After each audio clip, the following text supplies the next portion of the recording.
Hallelujah, hallelujah, hallelujah, hallelujah, hallelujah, hallelujah. സ്വർഗപിതാവേ, നല്ല കർത്താവേ, അനുഗ്രഹീതമായ രാത്രിക്കായി നന്ദിയോടെ സ്തുതിക്കുന്നു, വാഴ്ത്തുന്നു. स्वर्गीय पिता, इस सुंदर समय की रात के समय के लिए मैं आपको धन्यवाद और स्तुति करता हूं. അങ്ങയുടെ കരങ്ങളിലേക്ക് ഞങ്ങളെ ഒരിക്കൽ കൂടെ സമർപ്പിക്കുന്ന കർത്താവേ, പുതിയ വർഷത്തിന്റെ ഈ ആദ്യത്തെ ബുധനാഴ്ച കർത്താവേ, ഒരു പുതിയ കർത്താവേ സബ്ജക്റ്റുമായി തിരുസന്നിധിയിൽ ഞങ്ങളായിരിക്കുന്നു. परमेश्वर, इस नए साल के नए बुधवार को प्रभु, पहले बुधवार को एक नए विषय के साथ आपके सामने बैठे हैं प्रभु. കഴിഞ്ഞ നാളിലൊക്കെയും അനേക കാര്യങ്ങൾ, ദൈവിക മർമ്മങ്ങൾ ഞങ്ങളെ കർത്താവ് പഠിപ്പിച്ചു. पिछले दिनों में आपने बहुत सारे आपके गुप्त बातों को हमें सिखाया. കർത്താവേ, ഈ പുതിയ വർഷത്തിൽ പുതിയ ഒരു കർത്താവേ വളരെ ആവശ്യകരമായിരിക്കുന്ന ഒരു സബ്ജക്റ്റുമായി തിരുസന്നിധിയിൽ ഞങ്ങൾ കടന്നു വരികയാണ്. नए साल में एक नए विषय के साथ आपके सामने हम आए हैं प्रभु. കർത്താവ് ഞങ്ങളോടുകൂടെ ഇടപെടുമാറാകണമേ.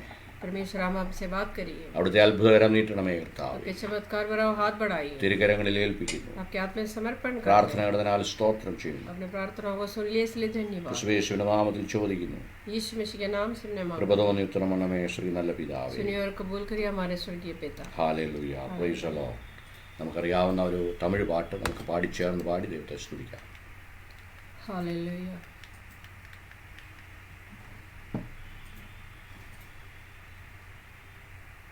Praise you, Jesus. Hallelujah. Hallelujah. Hallelujah.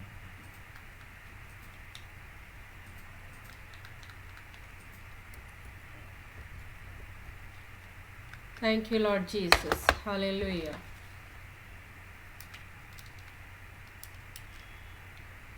Hallelujah. Hallelujah.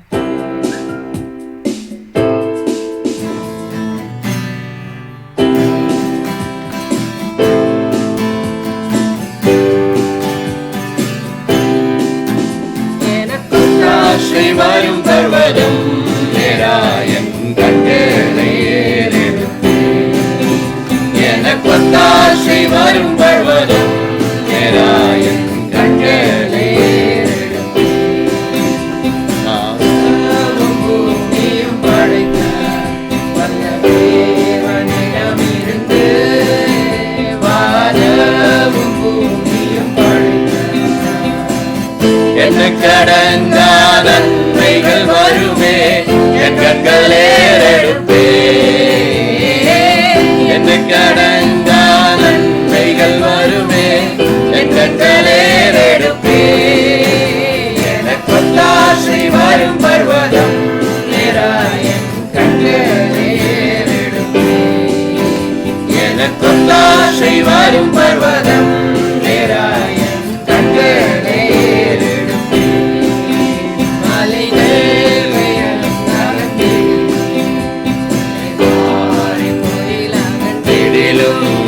மலைகள் பெயர் தகன்றிடும் மாறிடுமோ அவன் கிருபை என்னாலும் அறுதல் எனக்கவரே மாறிடுமோ அவர் கிருபை என்னாலும் அறுதல் எனக்கவரே எனக்கொத்தாசை வரும் பர்வதம் நேராயன் கண்களை எனக்கொத்தாசை வரும் பர்வதம் நேராயன் கண்களை என் காலை தள்ளாடவர் என்னை காக்கும் தேவன் உறங்க என் காலை தள்ளாடவர் இஸ்ரவேலை காத்துள்ள தேவன் பகல் உறங்காரே இஸ்ரவேலை காத்துள்ள தேவன் பகல் உறங்காரே எனக்கொத்தாசை வரும் பர்வதம் நேராயன் கண்களை ஏறெடுப்பே எனக்கொத்தாசை வரும் பர்வதம் நேராயன் கண்களை ஏறெடுப்பே வலப்பக்கத்தில் நிழலவனே வழுவாமல் காப்பவர் அவரே வலப்பக்கத்தில் நிழலவனே சூரியன் பகலில் சந்திரன் இரவில் சேதப்படுத்தாதே சூரியன் பகலில் சந்திரன் இரவில் சேதப்படுத்தாதே எனக்கொத்தாசை வரும் വരും പർവ്വതം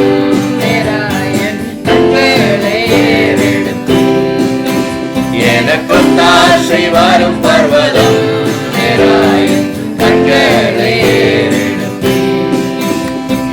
தீங்கும் என்னை அணுகாமல் ஆத்துமாவை காக்கும் என் தேவன் தீங்கும் என்னை அணுகாமல் ஒக்கையும் வாரத்தையும் பத்திரமாக காப்பாரை இது முதலாய் ஒக்கையும் வாரத்தையும் பத்திரமாக காப்பாரை இது முதலாய் எனக்கொத்தாசை வரும் பர்வதம் கண்களை ஏறெடுத்து எனக்கொத்தாசை வரும் பர்வதம் கண்களை ஏறெடுத்து எனக்கொத்தாசை வரும் பர்வதம் கண்களை ஏறெடுத்து எனக்கொத்தாசை வரும் பர்வதம் Hallelujah, we worship you, Lord, praise you. Thank you, Lord Jesus. Glory to Hallelujah. Jesus, hallelujah, hallelujah, hallelujah, hallelujah.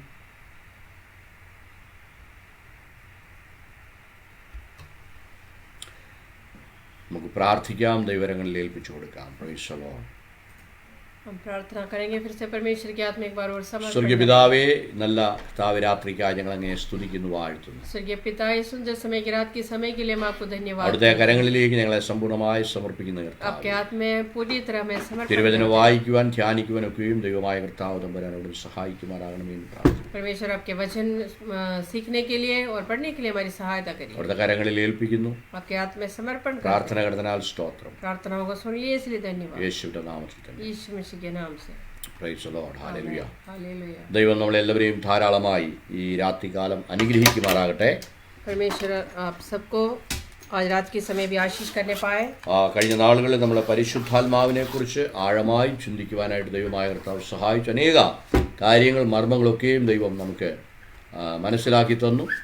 നമ്മൾ പല കാര്യങ്ങളും പരിശുദ്ധാത്മാവിനെ കുറിച്ച് തൃത്വത്തിൽ മൂന്നാമനായിരിക്കും ദൈവത്തിൻ്റെ കാര്യങ്ങളെക്കുറിച്ച് നമുക്ക് പഠിക്കുവാനിടയായി. पिछले दिनों में हमने पूरे साल जो है पवित्र आत्मा के बारे में सीखा, जो उनको गहराई से पढ़ने के लिए सीखने के लिए परमेश्वर ने हमारी सहायता भी किया। ഹല്ലേലൂയ. ഈ വർഷം പുതിയ ഒരു സബ്ജക്റ്റുമായിട്ടാണ് നമ്മൾ ദൈവസന്നിധിയിൽ കടന്നു വന്നിരിക്കുന്നത്. आज इस साल जो है एक नए विषय के साथ आपके सामने आया। വളരെ പ്രധാനപ്പെട്ട ഒരു സബ്ജക്റ്റാണിത്. ये एक खास विषय है। പ്രത്യാൽ ഇന്ന് നാം ജീവിക്കുന്ന ഈ ഭൂമിയിലെ വിവിധ നിലകളിലുള്ളതായിരിക്കുന്ന പ്രയാസങ്ങൾ, പ്രതികൂലങ്ങൾ, പ്രത്യേക യൗവനക്കാരെ ഒക്കെയും സംബന്ധിച്ച് ഒക്കെയുള്ളതായിരിക്കുന്ന വിഷയങ്ങൾ വളരെയധികം കുടുംബങ്ങളെ വളരെയധികം പ്രയാസപ്പെടുത്തുന്നു, അല്ലെങ്കിൽ അതിനെ ബാധിക്കുന്നു. आजकल हम देख सकते हैं कि जो परिवारों को और नौजवानों को, जो नई पीढ़ियों को जो है बहुत सारे मुसीबत और परेशानी से गुजरना पड़ता है। സോ അത് എന്താണ് അതിൻ്റെ കാരണങ്ങൾ?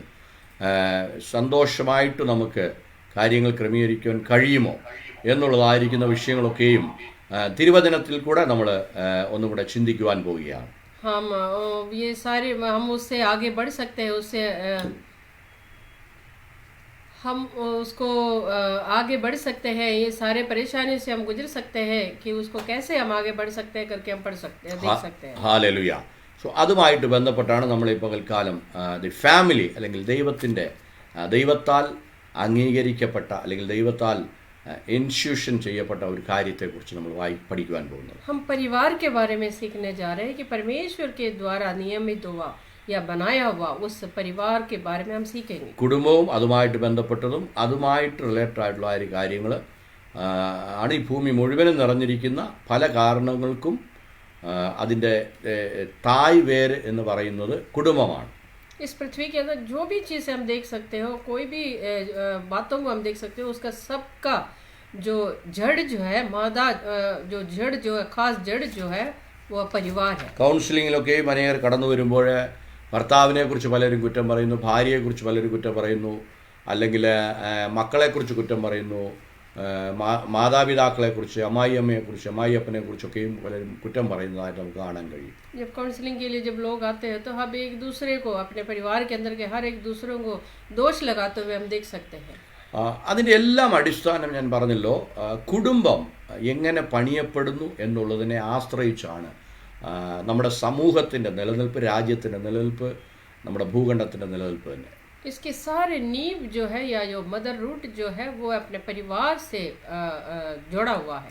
അതുകൊണ്ടാണ് പ്രാർത്ഥിച്ചുകൊണ്ടിരുന്നപ്പോൾ ദൈവത്തിൻ്റെ ആത്മാവ് ഇങ്ങനെ പല കാര്യങ്ങളും പഠിപ്പിച്ചു തരുവാനായിട്ട് അതുമായിട്ട് ബന്ധപ്പെട്ടാണ് നമ്മൾ ഈ സബ്ജക്റ്റ് തിരഞ്ഞെടുക്കുന്നത്. हाँ, इसलिए उस परिवार से जुड़े हुए बातों को सिखाने के लिए परमेश्वर ने मुझे बताया. हालेलुया. നമുക്ക് ആദ്യം നമ്മൾ ഈ ക്ലാസ്സുകൾ മുഴുവൻ പഠിക്കുന്നത് വേദപുസ്തകത്തിൽ സങ്കീർത്തനത്തിൻ്റെ ഒരു പ്രത്യേക ഭാഗത്തു നിന്നുമായിരിക്കും. ये हम जो उसके बारे में जो भी हम सीखेंगे भजन संहिता के कुछ किताबों के अंदर से होगा. അതിനെ നമുക്ക് 128 സങ്കീർത്തനം ഞാൻ പ്രാരംഭമായിട്ട് ഒന്ന് മുഴുവനുമായിട്ട് വായിക്കുവാൻ ആഗ്രഹിക്കുകയാണ്. उसके लिए मैं 128 भजन संहिता पूरी तरह पढ़ना चाहता हूँ. 128 സങ്കീർത്തനം, भजन संहिता 128. അതിൻ്റെ 1 മുതൽ 6 വരെയുള്ളതായിരിക്കുന്ന വാക്യങ്ങൾ ഞാൻ നിങ്ങൾക്ക് വേണ്ടി വായിച്ചു കാണിക്കാം. യഹോവയെ ഭയപ്പെട്ട് അവൻ്റെ വഴികളിൽ നടക്കുന്ന ഏവനും അനുഗ്രഹീതൻ. നിന്റെ കൈകളുടെ അധ്വാനഫലം നീ തിന്നും, നീ അനുഗ്രഹീതൻ. നിന്റെ കൈകളുടെ അധ്വാനഫലം നീ തിന്നും, നീ അനുഗ്രഹീതൻ. നിനക്ക് നന്മ വരും. നിന്റെ ഭാര്യ നിന്റെ വീടിനകത്ത് ഫലപ്രദമായ മുന്തിരിവള്ളി പോലെയും, നിന്റെ മക്കൾ നിന്റെ മേശയ്ക്ക് ചുറ്റും ഒലിവ് തൈകൾ പോലെയും ഇരിക്കും. യഹോവ ഭക്തനായ പുരുഷൻ ഇങ്ങനെ അനുഗ്രഹിക്കപ്പെട്ടവനാകും. യഹോവ സിയോനിൽ നിന്ന് നിന്നെ അനുഗ്രഹിക്കും. നിന്റെ ആയുഷ്കാലം ഒക്കെയും നീ യെരൂശലേമിൻ്റെ നന്മയെ കാണും. നിന്റെ മക്കളുടെ മക്കളെയും നീ കാണും. ഇസ്രായേലിൽ സമാധാനം ഉണ്ടാകട്ടെ. आमीन. 128वां भजन संहिता पढ़ रही हूँ. क्या है धन्य हर एक जो यहोवा का भय मानता है और उनके मार्गों पर चलता है. तू अपनी कमाई को नीचे खाने पाएगा, तो धन्य होगा और तेरा भलाई होगा. तेरे घर के भीतर तेरी स्त्री बलवंत दाखलदासी होगी. तेरी मेज के चारों ओर तेरे बालक जलपाई के पौधे से होंगे. सुन, जो पुरुष यहोवा का भय मानता है वो ऐसे ही आशीष पाएगा. यहोवा तुझे सियोन से आशीष देवे और तो जीवन भर यरूशलेम का कुशल देखता रहे. വേദപുസ്തകം മാത്രമേ നമുക്ക് കുടുംബം എന്താണ്, അതാരാണ് എസ്റ്റാബ്ലിഷ് ചെയ്തിരിക്കുന്നത്, അതിൻ്റെ തത്വങ്ങൾ എന്താണ്, ഈ ഭൂമിയുടെ നിലനിൽപ്പിന് കുടുംബവുമായിട്ടുള്ള ബന്ധം എന്താണ് എന്നുള്ള കാര്യങ്ങളെക്കുറിച്ചൊക്കെയും അറിവ് തരുന്ന, പ്രകാശനം തരുന്ന ഒരേ പുസ്തകം വേദപുസ്തകം മാത്രമേ ഉള്ളൂ. खाली हमारे परमेश्वर की ये पवित्र शास्त्र है जो हमें उसके बारे में बताता है, जो परिवार के बारे में और परिवार के रीति नियमों के बारे में सारे सिखाने वाले एक ही किताब है, वह परमेश्वर का पवित्र शास्त्र. അതിനുശേഷം പലരും എഴുതിയ കുടുംബജീവിതങ്ങളെക്കുറിച്ചുള്ള എഴുതിയ കാര്യങ്ങളോ അല്ലെങ്കിൽ അവരുടെ എക്സ്പീരിയൻസ് വെച്ച് എഴുതിയ നല്ല ബുക്കുകളോ ഒക്കെ നമുക്ക് അവൈലബിൾ ആണ്. എന്നാൽ അടിസ്ഥാനം എന്ന് പറയുന്നത് വേദപുസ്തകം മാത്രമേ നമുക്ക് തരുന്നുള്ളൂ. बहुत सारे लोग अपने जो जीवन के उस देखते हुए बहुत सारे किताबें लिखा है, उसको हम पढ़ने को देख सकते हैं, लेकिन हमें जो अच्छी तरह जो भी हमारा परिवार की जो नींव जो है वो है पवित्र शास्त्र. വേദപുസ്തകം മാത്രമേ കുടുംബം അല്ലെങ്കിൽ ഒരു പുരുഷനും സ്ത്രീയും കൂടി വരുന്ന ഇൻപമുണ്ടാകുന്ന ഹോം എന്ന ഇംഗ്ലീഷിൽ പറയുന്ന ആ ഇൻസ്റ്റിറ്റ്യൂഷനെ എസ്റ്റാബ്ലിഷ് ചെയ്തത് വേദപുസ്തകം മാത്രമേ അതിന് പൂർണ്ണമായ തെളിവ് നമുക്ക് തരുന്നുള്ളൂ. हाँ, एक परिवार को एक स्त्री और पुरुष इकट्ठा होते हुए अपने खुशी मनाते हुए एक घर को बनाने वाला, उस रीति को जो है सही ढंग से बताने वाला या समझाने वाला एक ही किताब है, वह हमारा परमेश्वर के पवित्र शास्त्र. നമ്മൾ ഉൽപ്പത്തി പുസ്തകത്തിനകത്ത് നമ്മൾ വായിക്കുമ്പോൾ ആദാമിന് ദൈവം വലിയൊരു ഗാഢനിദ്ര വരുത്തുകയും അതിനുശേഷം അവൻ്റെ വാരിയലിൽ നിന്നും ഒരസ്ഥി എടുത്ത് അതിൽ മാംസം നിറച്ച് ഒരു സ്ത്രീയാക്കി ആദാമിൻ്റെ അടുത്ത് ദൈവം കൊണ്ടുവരികയും ചെയ്യുന്നത് നമുക്ക് കാണുവാൻ കഴിയും. हम उत्पत्ति की किताब में देख सकते हैं कि शुरुआत में परमेश्वर ने जो है इंसान को, जो आदम को एक नींद दिया, उस नींद में उसके हड्डी से जो परमेश्वर ने एक स्त्री को बना दिया और उसको लेके आदम के पास आता है करके हम देखते हैं. ഉൽപ്പത്തി പുസ്തകം 2-ാം അധ്യായത്തിൻ്റെ 21 മുതലുള്ളതായിരിക്കുന്ന വാക്യങ്ങളാണ് ഞാനൊന്ന് വായിക്കാം. उसका उत्पत्ति की किताब उसका 2 अध्याय उसका 20वां आयत से 21वां आयत से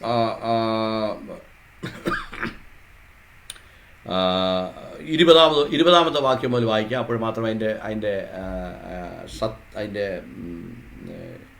ബ്രീഫ്, അതിൻ്റെ അർത്ഥം നമുക്ക് മനസ്സിലാകത്തുള്ളൂ. മനുഷ്യൻ എല്ലാ കന്നുകാലികൾക്കും ആകാശത്തിലെ പറവകൾക്കും എല്ലാ കാട്ടുമൃഗങ്ങൾക്കും പേരിട്ടു, എങ്കിലും മനുഷ്യന് തക്കതായ ഒരു തുണ കണ്ടു കിട്ടിയില്ല. ആകയാൽ യഹോവയായ ദൈവം മനുഷ്യനെ ഒരു ഗാഢനിദ്ര വരുത്തി. അവൻ ഉറങ്ങിയപ്പോൾ അവൻ്റെ വാരിയെല്ലുകളിൽ ഒന്നെടുത്ത് അതിന് പകരം മാംസം പിടിപ്പിച്ചു. യഹോവയായ ദൈവം മനുഷ്യനിൽ നിന്നും എടുത്ത വാരിയെല്ലിനെ ഒരു സ്ത്രീയാക്കി അവളെ മനുഷ്യൻ്റെ അടുക്കൽ കൊണ്ടുവന്നു. അപ്പോൾ മനുഷ്യൻ ഇപ്പോൾ എൻ്റെ അസ്ഥിയിൽ നിന്ന് അസ്ഥിയും എൻ്റെ മാംസത്തിൽ നിന്ന് മാംസവുമാകുന്നു, ഇവളെ നരനിൽ നിന്നും എടുത്തിരിക്കാൻ അവൾക്ക് നാരി എന്ന് പേരാകും എന്ന് പറഞ്ഞു. അതുകൊണ്ട് പുരുഷൻ അപ്പനെയും അമ്മയും വിട്ട് പിരിഞ്ഞ് ഭാര്യയോട് പറ്റിച്ചേരും, അവർ ഏക ദേഹമായിത്തീരും. लिखा है कि सो आदम ने सब जाति के घरेलू पशु और आकाश के पक्षियों और सब जाति के बनेलू पशुओं के नाम रखे, परंतु आदम के लिए कोई ऐसा सहायक ना मिला जो उससे मेल खा सके। तब यहोवा परमेश्वर ने आदम को भारी नींद में डाल दिया, और जब वो सो गया तब उसने उसकी एक पसुली निकालकर उसके बदले मांस भर दिया। और यहोवा परमेश्वर ने उस पसली को जो उसने आदम में से निकाली थी स्त्री बना दिया और उसको आदम के पास ले आया। और आदम ने कहा, अब ये मेरी हड्डियों में से हड्डी और मेरे मांस में का मांस है, सो इसका नाम नारी होगा, क्योंकि ये नर में से निकाली गई है। इस कारण पुरुष अपने माता पिता को छोड़कर अपनी पत्नी से मिला रहेगा और वे एक ही तन बने रहेंगे. അവൻ 22 അവസാനത്തെ ഒരു പദമാണ് കുടുംബം എന്നുള്ളതായിരിക്കുന്ന ആ എസ്റ്റാബ്ലിഷ്മെൻറ്റിന് വേണ്ടിയിട്ട് നമുക്ക് വേദപുസ്തകത്തിൽ കാണുവാൻ കഴിയുന്നത്. യഹോവയായ ദൈവം സ്ത്രീയെ മനുഷ്യൻ്റെ അടുക്കൽ കൊണ്ടുവന്നു. हमें लिखा है, परमेश्वर ने उस पसली को उसने आदम में से निकाल दी, स्त्री बना दिया और उसको आदम के पास ले आया. അതാണ് ഭൂമിയിൽ ദൈവം ആദ്യമായിട്ട് എസ്റ്റാബ്ലിഷ് ചെയ്ത കുടുംബം എന്ന് പറയുന്നത്. ये परमेश्वर ने इस पृथ्वी के अंदर सबसे पहले बनाया हुआ परिवार. വേറെ ഒരു മതപുസ്തകങ്ങളിലും ഈ കുടുംബം ഉണ്ടായത് എങ്ങനെയാണ്, അല്ലെങ്കിൽ സ്ത്രീ പുരുഷൻ ഒരുമിച്ച് ജീവിക്കുന്നത്, കുടുംബമായി ജീവിക്കുന്നത് എങ്ങനെയാണ് എന്നുള്ളതിനെക്കുറിച്ച് ഒരിടത്തും ഒരു പുസ്തകങ്ങളിലും നമുക്ക് വായിക്കുവാൻ കഴിയുകയില്ല. അതിൻ്റെ തുടക്കം എന്താണെന്ന് വായിക്കുവാൻ കഴിയുകയില്ല. इस पृथ्वी के कोई भी किताब के अंदर हम एक परिवार की शुरुआत या एक स्त्री पुरुष इकट्ठे होते हुए कैसे जीवन शुरू किया करके हम नहीं देख सकते. വേദപുസ്തകം വ്യക്തമായിട്ട് നമുക്ക് കുടുംബത്തിൻ്റെ ഉൽപ്പത്തിയെക്കുറിച്ച് അറിയിക്കുന്നു. लेकिन परिवार की शुरुआत के बारे में हमारा परमेश्वर की पवित्र शास्त्र साफ तरीके से हमें सिखाते हैं. ദൈവം സൃഷ്ടിച്ച കുടുംബം അല്ലെങ്കിൽ ദൈവം എസ്റ്റാബ്ലിഷ് ചെയ്ത ആ ഇൻസ്റ്റിറ്റ്യൂഷൻ, परमेश्वर के द्वारा बनाया हुआ ये परिवार या അത് എത്രത്തോളം കാലം സന്തുഷ്ടപൂർണമായി അവർ ജീവിച്ചു എന്നുള്ളതിനെക്കുറിച്ചുള്ള ഒരു ഡ്യൂറേഷൻ വേദപുസ്തകത്തിലില്ല.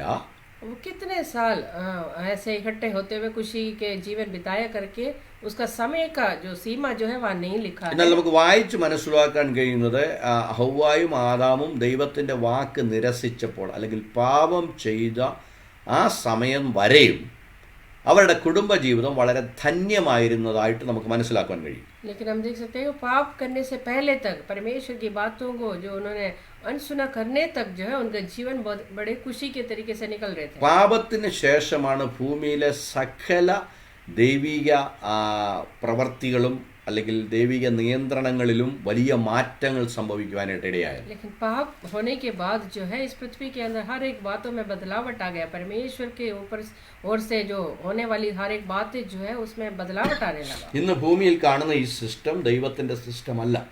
अब जो हम पृथ्वी में जो भी बातों को देखते हैं वो परमेश्वर की ओर से नहीं है. അതുകൊണ്ടാണ് യേശുക്രിസ്തു ശിഷ്യന്മാർ വന്ന് യേശുക്രിസ്തുവിനോട് ചോദിച്ചു, കർത്താവേ ഞങ്ങളെ പ്രാർത്ഥിക്കാൻ പഠിപ്പിക്കണമേ എന്ന് ചോദിച്ചപ്പോൾ इसलिए यीशु मसीह के पास अपने चेले लोग आके पूछते हैं कि यीशु मसीह हमें प्रार्थना सिखाइए. കർത്താവ് മത്തായി സുവിശേഷം 6-ാം അധ്യായത്തിൽ നമ്മൾ വായിക്കുന്നു, സ്വർഗ്ഗസ്ഥനായ ഞങ്ങളുടെ നല്ല പിതാവേ, അങ്ങയുടെ രാജ്യം വരണമേ, അങ്ങയുടെ ഇഷ്ടം സ്വർഗത്തിലെ പോലെ ഭൂമിയിലും ആകണമേ എന്നുള്ളതായ ആ പർട്ടിക്കുലർ കൊട്ടേഷൻ പറഞ്ഞ് അല്ലെങ്കിൽ ആ വാക്ക് പറഞ്ഞ് പ്രാർത്ഥന തുടങ്ങിയത്. इसलिए यीशु मसीह ने उनको प्रार्थना ऐसे सिखाया था कि हे स्वर्गीय पिता, आपकी इच्छा इस पृथ्वी पर पूर्ति हो जाए. എന്ന് പറഞ്ഞാൽ അതിൻ്റെ അർത്ഥം ഇതാണ്, ദൈവത്തിൻ്റെ ഹിതമല്ല ഇപ്പോൾ ഈ ഭൂമിയിൽ നടക്കുന്നത്, അതുകൊണ്ട് നാം ദൈവഹിതം ഭൂമിയിൽ നടക്കുവാൻ പ്രാർത്ഥിക്കണം എന്നുള്ളത്. हम समझ सकते हैं कि आप आजकल जो हो रहा है परमेश्वर की इच्छा नहीं हो रहा, इसलिए हमें प्रार्थना करना है कि परमेश्वर की इच्छा की पूर्ति इस पृथ्वी के अंदर होने के लिए. ആ ദൈവഹിതം എങ്ങനെയാണ് ഭൂമിയിൽ വരുന്നത് അല്ലെങ്കിൽ അത് വരേണ്ട മീഡിയ എന്താണെന്ന് ചോദിച്ചാൽ, वो परमेश्वर की इच्छा इस पृथ्वी में कैसे आ जाए, उस किसके द्वारा आएगा? അത് ദൈവത്താൽ, ദൈവഭയമുള്ള ദൈവീയ ആലോചനകൾ അനുസരിച്ച് ദൈവത്താൽ ചേർക്കപ്പെടുന്ന പുരുഷനും സ്ത്രീയും ചേർന്ന കുടുംബത്തിൽ കൂടെ മാത്രമേ ദൈവത്തിന്റെ ഹിതം സ്വർഗത്തിലെ പോലെ ഭൂമിയിലും നടക്കുകയുള്ളൂ, ആകുകയുള്ളൂ. आमीन। वो उसके द्वारा होगा जिसके परमेश्वर के भय मानने वाला पुरुष और स्त्री जहाँ इकट्ठे होकर अपने परिवार चलाता है, उस परिवार की ओर से उसकी पूर्ति होगी। അതായിരുന്നു ദൈവം ആദാമിനെ ഹവ്വായും സൃഷ്ടിച്ചപ്പോഴും ദൈവത്തിന്റെ ഉദ്ദേശം. आदम और हव्वा को सृष्टि करने के बाद परमेश्वर की इच्छा यही था. എന്നാൽ മനുഷ്യൻ പിശാചിനാൽ വഞ്ചിക്കപ്പെട്ടപ്പോൾ ആ ദൈവീയ ഉദ്ദേശം തകിടം മറിക്കപ്പെടുകയും ഭൂമിയിൽ കുടുംബങ്ങൾ തകരുകയും സമൂഹങ്ങൾ തകരുകയും രാജ്യങ്ങൾ തകരുകയും ഭൂമണ്ഡലങ്ങൾ തകരുകയും ചെയ്യുവാനിടയായി. लेकिन वो शैतान की ओर से धोखा खाने के बाद जो है ये सारी जो बात जो है बदल गया, टूट गया. ഹല്ലേലൂയ. അപ്പം നമ്മൾ ഈ ക്ലാസ്സുകളിൽ കൂടെ അപ്പം നിങ്ങൾ ചോദിക്കാം, ഇതെല്ലാം ഇങ്ങനെ മാറിക്കിടക്കുന്നതുകൊണ്ട് നമ്മളൊരു കുടുംബം പരിശ്രമിച്ചാൽ ഇതിനെ വ്യത്യാസം വരുത്താൻ കഴിയുമോ? തീർച്ചയായും അത് കഴിയും.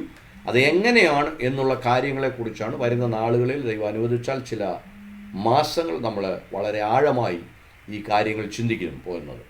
तो हम उसके बारे में आगे भी देख सकते हैं कि इसमें कोई बदलावट हम ला सकते हैं, तो कैसे ला सकते हैं करके हम सीखेंगे. അതുകൊണ്ട് പ്രാരംഭത്തിൽ തന്നെ ഞാൻ നിങ്ങളോട് പറയട്ടെ, നിങ്ങൾക്ക് അറിയാവുന്ന കുടുംബങ്ങൾ, ബുദ്ധിമുട്ട് അനുഭവിക്കുന്ന കുടുംബങ്ങൾ, മക്കളെ കൊണ്ട്, മാതാപിതാക്കളെ കൊണ്ട്, ഭാര്യയെ കൊണ്ട്, ഭർത്താവിനെ കൊണ്ട്, അല്ലെങ്കിൽ ഏതെങ്കിലും നിലകളിൽ കുടുംബ ജീവിതത്തിൻ്റെ ഉള്ളിൽ അസന്തുഷ്ടി അനുഭവിക്കുന്ന ആരെങ്കിലും ഉണ്ടെങ്കിൽ നമ്മൾ ഈ ലിങ്ക് നിങ്ങൾക്ക് അയച്ചു തരുമ്പോൾ ദയവ് ചെയ്ത് അവർക്ക് ഫോർവേഡ് ചെയ്യുകയും അവരെ ഈ ക്ലാസ്സുകൾ കാണുവാൻ നിങ്ങളെ പ്രോത്സാഹിപ്പിക്കുകയും ചെയ്യണമെന്ന് ഞാൻ ഓർപ്പിക്കുന്നു. इसलिए मैं आपको सुनने वालों को बता रहा हूँ, आपको जो भी लिंक मिलता है वो आगे बढ़ाइए कि जो परेशानियों में गुजर रहे लोग, जो परिवार जो है, जो जिसका खुशी में नहीं है, परिवार टूटा हुआ परिवार है, उनके लिए जो है ക്ലാസ് सुनने के लिए उनको बताइए. ഈ ക്ലാസ്സുകളിൽ കൂടെ ലഭിക്കുന്ന ദൈവീയ ആലോചനകൾ നിങ്ങളുടെ കുടുംബ ജീവിതത്തെ വലിയ രീതിയിൽ മാറ്റിമറിക്കുവാൻ കഴിയും.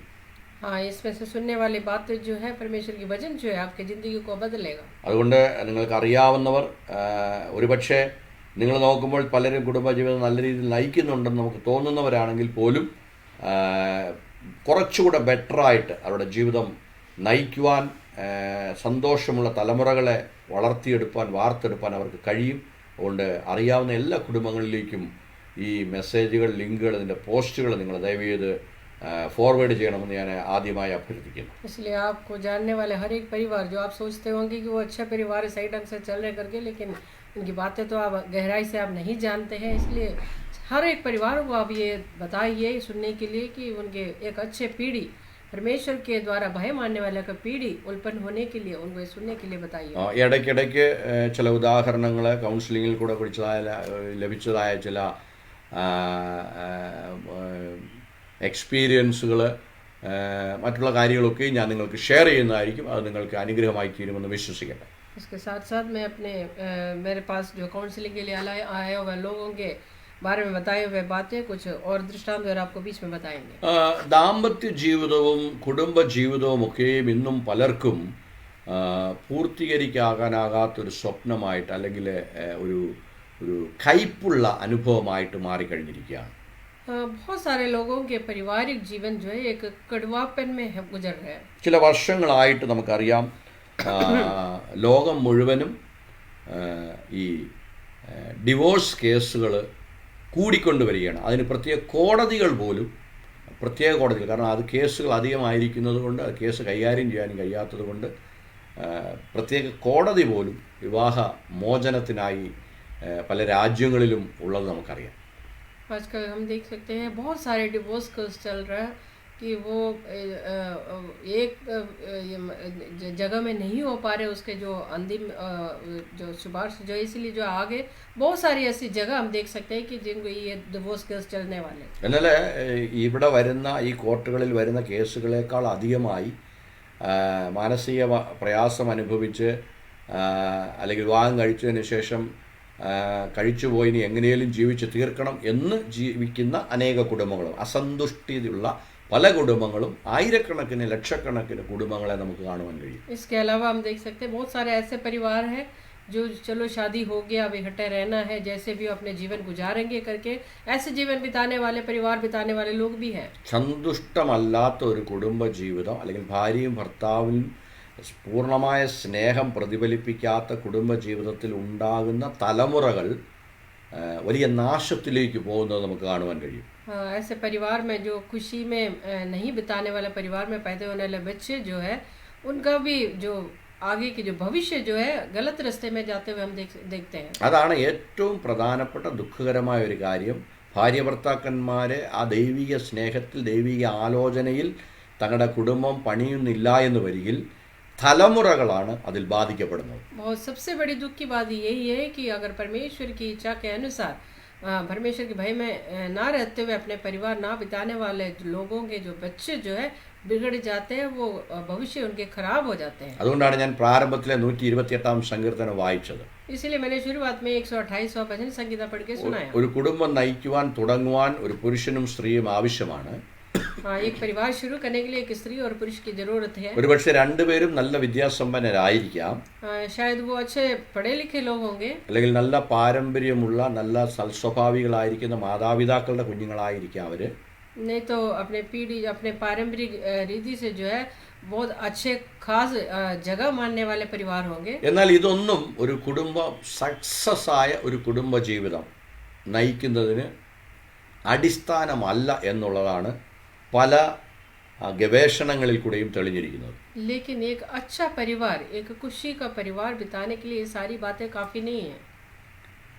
അത് കാരണം എന്താണെന്ന് ചോദിച്ചു കഴിഞ്ഞാൽ, इसका कारण क्या ഈ है? കുടുംബം എസ്റ്റാബ്ലിഷ് ചെയ്തിരിക്കുന്നത് വേറൊരു ഇൻസ്റ്റിറ്റ്യൂഷനാണ്, അല്ലെങ്കിൽ വേറൊരു ശക്തിയാണ്. क्योंकि परिवार को नियमित करने वाला कोई और शक्ति है. അതിൻ്റെ അർത്ഥം നമ്മുടെ മാതാപിതാക്കളോ അല്ലെങ്കിൽ നമ്മുടെ പാരമ്പര്യമോ അല്ല ഒരു കുടുംബജീവിതം എസ്റ്റാബ്ലിഷ് ചെയ്തിരിക്കുന്നത്, മറിച്ച് ദൈവമാണ്. हमारे माता पिता या कोई शक्ति से बनाया हुआ नहीं है ये जो परिवार, वो परमेश्वर के द्वारा नियमित है. അപ്പം കുടുംബജീവിതത്തിലേക്ക് പ്രവേശിക്കുന്ന വ്യക്തികൾ ദൈവവുമായിട്ടുള്ള ഒരു വലിയ ആത്മീയ ബന്ധം പുലർത്തിയാൽ മാത്രമേ ദൈവിക പദ്ധതി അനുസരിച്ച് കുടുംബം എന്താണെന്നും എങ്ങനെയാണ് കുടുംബം നയിക്കേണ്ടതെന്നും ദൈവം വെച്ചിരിക്കുന്ന റൂൾസ് ആൻഡ് റെഗുലേഷൻസ് അല്ലെങ്കിൽ പദ്ധതികളെ മനസ്സിലാക്കുകയും അതിനനുസരിച്ച് നമ്മൾ ജീവിതത്തെ ക്രമീകരിക്കുകയും ചെയ്യാൻ കഴിയത്തുള്ളൂ. इसलिए अपने पारिवारिक जीवन शुरू करने वाले हर एक जो लोग जो है इसका जानना जरूरी है कि किस लिए मुझे बनाया है और परमेश्वर के उस इच्छा के अनुसार अपने परिवार को बिताना है. അതുകൊണ്ട് എൻ്റെ അപ്പനും അമ്മയും വഴക്കുണ്ടാക്കത്തില്ലായിരുന്നു, മദ്യപിക്കത്തില്ലായിരുന്നു, വളരെ സൗമ്യരായിരുന്നു എന്നുള്ളത് കൊണ്ട് എൻ്റെ കുടുംബജീവിതം ധന്യമാകണമെന്ന് നിർബന്ധമില്ല. मेरे माता पिता जो है अच्छे लोग थे, वो कोई दारू वारू नहीं पीता था मेरा पिता, या कोई लड़ाई नहीं करते थे, वो बहुत अच्छा जीवन बिता रहे करके सोचने से जो मेरा जीवन या मेरा परिवार जो है सही ढंग से नहीं चलेगा. അതുകൊണ്ടാണ് നമ്മൾ ഈ വിവാഹമോചന കണക്കുകൾ ഉള്ളതായിരിക്കുന്ന കുടുംബങ്ങളെയൊക്കെയും പരീക്ഷിച്ചാൽ, इसलिए हम ये जो डिवोर्स हुआ है लोगों के उस जिंदगी को अगर परख के देखें, നല്ല പാരമ്പര്യമുള്ള കുടുംബങ്ങളായിരിക്കും, बहुत अच्छा परिवार होगा, വിദ്യാസമ്പന്നരായിരിക്കും, पढ़े लिखे लोग होंगे, ധനമുള്ളവരായിരിക്കും. धन संपत्ति होंगे. അപ്പൊ ലോകപരമായിരിക്കുന്ന യാതൊരു കുറവും ഇല്ല എങ്കിൽ പോലും इस पृथ्वी के अंदर की कोई कमी घटी उनके पास ना भी होने के बावजूद രണ്ട് भी ജീവിതങ്ങൾ ഒരുമിച്ച് പോകുവാൻ കഴിയാത്ത നിലയിൽ അവർ എത്തിച്ചേരും. दो जिंदगी जो है इकट्ठे होते हुए अपने अंडरस्टैंडिंग में आगे नहीं बढ़ पा रहे हो. ഒരു സ്ത്രീയും പുരുഷനും ചേർന്ന് ജീവിക്കുക എന്നുള്ളത് വിദ്യാഭ്യാസം കൊണ്ടോ പാരമ്പര്യം കൊണ്ടോ ധനം കൊണ്ടോ അല്ല സംഭവിക്കുന്നത് എന്ന് അതിൽ നിന്ന് നമുക്ക് മനസ്സിലാക്കാൻ കഴിയും. उसमें से हम ये देख सकते हैं कि एक दो व्यक्ति जो है इकट्ठे जीने के लिए कोई धन संपत्ति या कोई पढ़ाई लिखाई या कोई पारंपरिक रीति की जो बढ़ोतरी सबसे नहीं है. നമ്മൾ വായിച്ച ഉൽപ്പത്തി പുസ്തകം 2-ാം അധ്യായത്തിന്റെ അവസാനത്തെ വാക്യം ഇങ്ങനെയാണ് വായിച്ചത്. उत्पत्ति की किताब उसका दूसरा अध्याय का आखिरी आयत 24-ന്റെ അവസാനം ഇങ്ങനെയാണ് പറഞ്ഞ് അവസാനിപ്പിക്കുന്നത്. അതുകൊണ്ട് പുരുഷൻ അപ്പനെയും അമ്മയും വിട്ടുപിരിഞ്ഞ് ഭാര്യയോട് പറ്റിച്ചേരും, അവർ ഏകദേഹമായി തീരും എന്നാണ് മലയാളത്തിൽ ട്രാൻസ്ലേഷൻ ചെയ്തിരിക്കുന്നത്. हमें लिखा है, इस कारण पुरुष अपने माता पिता को छोड़कर अपनी पत्नी से मिला रहेगा और ये एक ही तन बने रहेंगे. അതിൻ്റെ ശരിക്കുള്ള അല്ലെങ്കിൽ ഒരു ഏകദേഹം എന്നുള്ളത് ശരിക്കും ഏക ചിന്ത എന്നുള്ള അല്ലെങ്കിൽ ദേഹി എന്നുള്ളതായിരിക്കുന്ന ഒരു പദമാണ് ശരിക്കും അതിൻ്റെ ഒറിജിനലിൽ എഴുതപ്പെട്ടിരിക്കുന്നത്. ദേഹി सही ढंग में जब देखेंगे तो उसका मतलब ये है कि एक प्राण, मतलब वो एक प्राण एक चिंता के द्वारा ആ चलाने वाला। ഒരു ചിന്തയുള്ളവരായി, ഒറ്റ ചിന്തയുള്ളവരായി ആയിരിക്കണം അതിൻ്റെ അർത്ഥം. उसका मतलब है एक सोच विचार, उनका सोच विचार एक होना चाहिए। ഇതിന് ഒത്തിരി ഉദാഹരണങ്ങൾ കർത്താവ് പഴയ നിയമത്തിൽ ഇസ്രായേൽ ജനങ്ങൾക്ക് കൊടുക്കുമ്പോൾ, ഇസ്രായേൽ ജനങ്ങൾക്ക് ദൈവം കൽപ്പനകൾ കൊടുക്കുമ്പോൾ അനേക കാര്യങ്ങൾ ഈ കുടുംബ ജീവിതവുമായി ബന്ധപ്പെടുത്തിയിട്ടുള്ള കൽപ്പനകളാണ് ദൈവം കൊടുത്തിരിക്കുന്നത്. जब परमेश्वर ने इस्राएल लोगों को अपनी आज्ञाएं जब दिया था तो ये परिवार से जुड़ा हुआ आज्ञाएं दिए थे। ലേവ്യ സംഖ്യാപുസ്തകങ്ങൾ നമ്മൾ വായിക്കുമ്പോൾ നമ്മൾ കാണുന്നുണ്ട്, രണ്ട് തരത്തിലുള്ള മൃഗങ്ങളെ ഒരുമിച്ച് ഒരു കലപ്പയിൽ കെട്ടരുത് എന്നവിടെ പറയുന്നുണ്ട്. हम लेवी की किताबें और गिनतियों की किताब में सब देखते हैं, परमेश्वर कह रहे हैं कि दो तरह की जानवरों को एक जुए में मत जोड़िए।